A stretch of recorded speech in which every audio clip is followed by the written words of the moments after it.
গাছ লাগান পরিবেশ বাঁচান, এই কথাটা এখন মনে পড়ছে আমার প্রতিবেশী। এই যে এখন এত বেশি গরম পড়তেছে, খরা পড়তেছে, একটুও গাছে বাতাস নেই, মানে বৃষ্টির দেখা নেই, এই জন্যই মনে পড়ছে যে গাছ লাগান পরিবেশ বাঁচান। কেন বললাম এই কথাটা? যখন একজনের সীমানার গাছ আরেকজনের সীমানায় এসে পড়ে, তখন গ্যাঞ্জাম গন্ডগোল করে বাড়ি মাথায় করে নেয়। তোমার গাছ কেন আমার সীমানায় আসলো, তোমার কাছে ছায়া আমার টিনের চালে পড়তেছে, বৃষ্টির সময় জল পড়ে টিনের চালে, তারপরে উঠানে পাতা পড়ে, আমি কি তোমার গাছের পাতা কুড়াবো? তাড়াতাড়ি গাছ কাটো, তোমার গাছ ডালপালা ছেটে ফেলো। এরকম প্রতিদিন খ্যাস খ্যাস গ্যাঞ্জাম করতে লাগলে তো মালিক তো আর সেই গাছ রাখবে না, সেই গাছ তো কাটেই ফেলবে।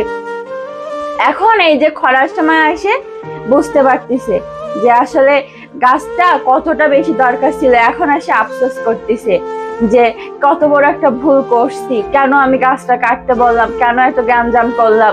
গাছটা থাকলে তো একটু ছায়া পাইতাম, একটু বাতাস পাইতাম। হ্যাঁ, এই জন্য বলি গাছ লাগান পরিবেশ বাঁচান।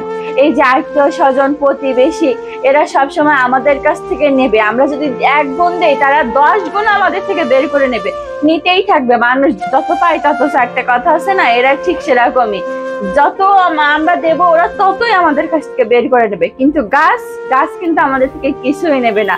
গাছ আরো শুধু আমাদের দিতেই থাকবে, অক্সিজেন দেবে, ফুল দেবে, ফল দেবে, বাতাস দেবে, ছায়া দেবে, এত কিছু আমাদের গাছ দেবে। তারপরেও আমরা গাছ লাগাতে চাই না, গাছ কেটে ফেলি, ঝগড়া গ্যাঞ্জাম করি মানুষের সাথে।